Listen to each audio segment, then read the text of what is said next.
What I can see from the data is 80+% of people are date inside their group.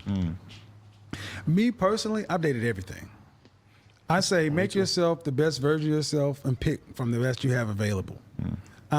Because at the end of the day, we're all human, but most people want their group. Right. See, what I think the disconnect comes when you feel like you're having to pick from lesser options, but that's a function of you.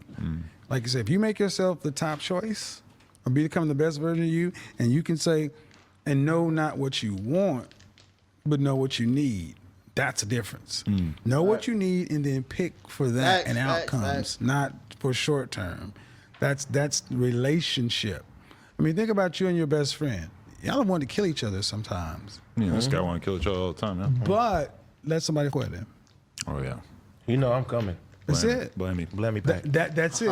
And that's the thing. We have that as men. Men want that with women too. Thanks. And women want that with men. And the thing is, that person may look different from a want standpoint versus a need. And I just actually speak to that. And if you look at what it did with the thing with Tommy Lee came on, where she said, you know, I really do want that. I'm like, I just want to trust. I'm like, I get it. I get it. And more women would be likely to get what they need if they're willing to be vulnerable and risk saying that. Because what they've been told is every man out here ain't nothing going on but the rent, bills, such and so forth. Yep. And women today, in my opinion, don't truly know modern men. They know the caricature. They know the character of men. I'm like, well, I mean, the icon of men. Now, what you need to do is understand, if you actually understood that they're got wants, needs, and desires too, it will be a lot easier for you to let your guard down and let yourself risk being in a relationship, because it's always a risk. I saw a video of you discussing this sort of Instagram live that Tommy Loren did. And for those who don't know, Tommy Loren, kind of conservative commentator and whatnot. And I had heard about the video because I was vaguely aware of it when it went viral in the early days. Basically, a bunch of people dunking on her and try to act like what she was saying was crazy. I actually watched the video in the context of you sort of reviewing it. And I mean, what she was saying was unbelievably commonplace, obvious. She was basically saying, if you're a guy and you want to be with me, or any of my friends who apparently also have good things going on for them, who are accomplishing something, don't do this, this, and this, because these are things that are going to make me not take you seriously. And as a person who's now in a relationship, I listening to her talk, I'm like, of course, if I was a guy and I wanted to win over this girl, you're going to not want to do anything disrespectful to her. You're not going to not make it obvious that you're just trying to hang out with her at 2 o'clock in the morning because you just got home from the bar, etc. And somehow, sorry, I thought you were going for that. Somehow this is considered controversial, and I'm watching you sort of like explaining that essentially this is pretty standard good advice if you want to be successful in your love life. Yeah, and see, we have made this so damn complicated. And somehow this is political as well. It's complicated. I mean, we've overcomplicated it.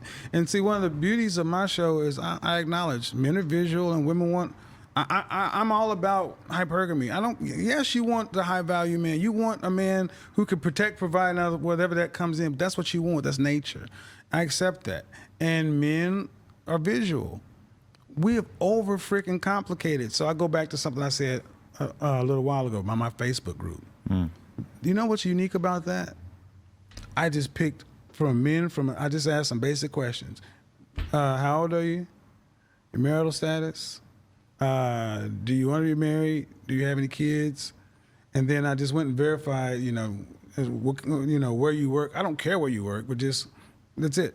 And from the women, I picked women who are feminine, beautiful, and reasonable. That's it. I'm not a matchmaker. I'm not a love demigod, but I truly believe in human nature, because image is human nature. I took men and women who were like-minded, and I did something novel. I put them in a room together. Right. And I said, here's what we're going to do. All the stuff that's outside, we're not going to bring any of the salacious, stuff that's just going to be openly controversial. We're not going to talk about that. This is a group for men. We get in here, network together, talk about business, and women are our welcome guests. Guess what? Women get a chance to sit back and see me, you, and us to work together. Talk, communicate. They come in and ask questions. I was like, you got to be able to be willing to answer questions because this is a different kind of woman. She's already admitted she's feminine, this, and she wants to be cooperative and work with a man. Guess what? Couples are getting together left and right in there. I'm like, you leave people alone and we will sort ourselves out. It's called assortative mating. Stop, just let people be. But we've tried to engineer relationships based upon these false standards or standards, I won't say, things that create a narrative that ultimately doesn't make either side very happy. And you leave people alone. What's really funny is when a woman says, you know what, I never would normally consider a guy like this, but he had already passed this basic litmus test. And I got a chance to see how he moved, and I like that. It's the opposite of Tinder. Like when I was on Tinder back in the day, I remember really feeling like this doesn't make sense to me because I'm a guy who goes to the bar and tries to meet girls. I'm a guy who goes to the club and tries to meet girls. Somehow I'm sitting here looking at this app. It's got like potentially infinite women, and it makes me feel miserable swiping through, looking at them one by one because of the overt choice embedded in it. And what you're talking about is like, let's put a couple dozen people or whatever in this group and actually see what happens if they try to take each other seriously. And you're picking on straight appearance. That's 7 seconds. That's a very small time frame. And I've actually helped guys write profiles. And honestly, I'm on these apps because I like to know what's going on. Tinder, which was one before Tinder? Bumble.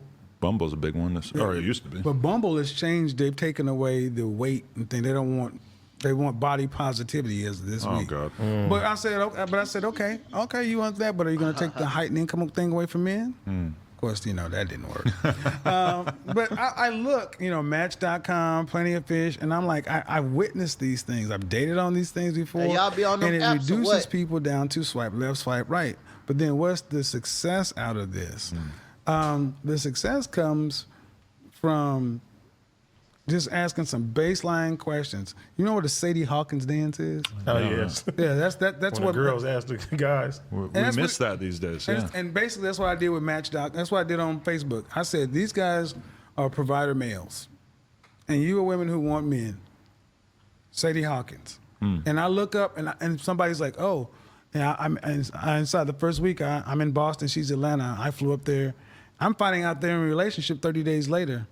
Dang. I'm finding out, I was going to go move out of here and I'm going to go to the DR. I joined your group just because I said I would. Now I found my wife, my fiance, who's now my wife. I'm like, well, and the thing is, how can a guy who's an image consultant, who's now become a relationship guru of sorts, how can I do that? And all you folks who are in this business, that's really where I'm at now. Where are you matchmakers on? Where are your results? Where are these people? Because as an image consultant, I want you to come in, I want to get you square, and not want you to go out and win. I don't want to keep you on the payroll for a lifetime. I'm a failure if I said, if you need me to dress you for every dadgum thing, different at a higher level. But you see what I'm saying? You're supposed to get people to where they can move on and do something else. But we have a relationship industrial complex, as it were, that keeps people single, miserable, taking Prozac, Zoloft, drinking wine, and watching Netflix and chill movies. That doesn't benefit the end user, does it? And you mentioned Japan earlier, and I remember one thing that I saw when I went to Japan was the realization, the guy who's showing us around says, this is a building where you can go in and you can hire a woman to cuddle with you. Yes. It's not you don't have to, but you lay there and you hold her and you stare into her eyes. So they've actually managed to, commercialize every part of the relationship so that if you're looking for an intimate connection, here's a, $20 an hour. You get to stare into her eyes. Okay, guys, we want to thank you. Yeah, it is. Yeah, bro. I don't know. It's kind of weird seeing Adam respecting his person he interviewing. Usually, Adam be off the wall type of stuff and whatever. But you can tell he respect Kevin Samuels, man. Rest in peace to Kevin Samuels, bro. Legend. Definitely a legend, bro. I used to watch his show. I was over the road truck driving in, so, I'm just driving, listening to his show. So that was pretty dope, man. I think he taught a lot to females in general, bro. And showed a lot of spotlight on dudes. You know what I'm saying? Like certain dudes, he helped change their lives as well. Like I don't know, but I don't know, man. A lot of people didn't like him, especially females. A lot of females didn't like him, and the niggas that cater to the females, as far as simps, they didn't like him either. You feel me? I think he was cool, man. I feel like he ain't hurt nobody, bro. For a lot of people to like actually hate him and he didn't do nothing to you, you just feel offended because if the shoe fits, wear it. You feel me? Type of situation, but. Hey man, I feel like he a cool dude, man. Simple. Rest in peace, Kevin Samuels. With your boy Kevin, man. I agree. I agree with it, man. I agree with everything he be saying, man. It's simple. I'm out.